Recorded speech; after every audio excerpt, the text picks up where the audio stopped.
The boarding gate buzzed with the low murmur of tired travelers when Marcus Hill strode up to the counter. At 6'3" and dressed in a charcoal suit, he carried himself with the quiet confidence of someone used to boardrooms and billion-dollar deals. His boarding pass, printed with the unmistakable words, "First Class," lay flat against the counter as he smiled politely at the attendant. The smile faded when she barely glanced at the ticket. "I'm sorry, sir," she said, her voice tight. "First class is full." Marcus blinked. "There must be some mistake. I booked weeks ago." Her eyes flicked over his dark skin, then back to her monitor. "We've upgraded another passenger. You'll have to take economy." It wasn't the first time Marcus had faced subtle humiliation, but tonight it landed heavier. He was flying home to Chicago after a week of negotiations that would keep thousands employed. He could argue, demand, flash his platinum card. Instead, he took a slow breath and said, "If that's the best you can do." The murmurs behind him grew as other passengers watched. A young mother juggling a toddler whispered an apology with her eyes. Marcus simply nodded, stepping aside. Row 32 smelled of recycled coffee and cramped legs. As he stowed his briefcase, a boy of about 9 stared up from the middle seat. "You're really tall," the kid said, awe in his voice. Marcus chuckled and sat beside him. "That's what they tell me."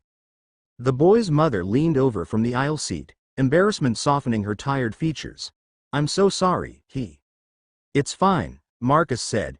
He noticed the boy's small hands gripping a worn baseball glove. "Big game coming up." The boy nodded eagerly. "Little League final. My dad was supposed to come, but he can't." His voice caught. Marcus's heart squeezed. For the next 12 minutes, he listened as the boy described every pitch, every play. The cramped seat and the insult at the gate faded beneath the simple weight of a child's hope. Then the overhead speakers crackled. "Ladies and gentlemen, this is your captain. We're experiencing a minor technical delay." Marcus stiffened. The pilot's name was one he recognized from his own company's aviation division, a man he'd received troubling reports about.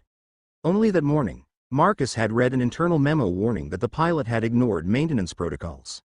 His phone buzzed with a message from his operations director.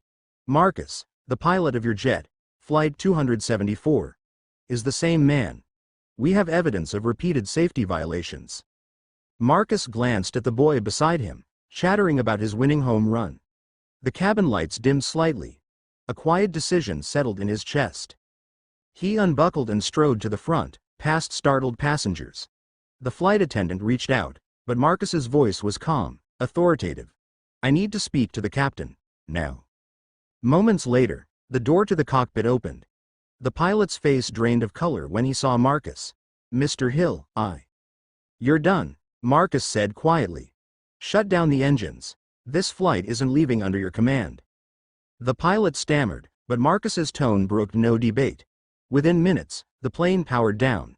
Confusion rippled through the cabin as ground staff arrived. Marcus's phone lit again, his legal team already moving. When he returned to his seat, the boy stared wide-eyed. "Did you stop the plane?" Marcus smiled gently. "Sometimes," he said, "you just have to make sure everyone gets home safe." The boy grinned, clutching his glove tighter as if he'd just met a real-life superhero.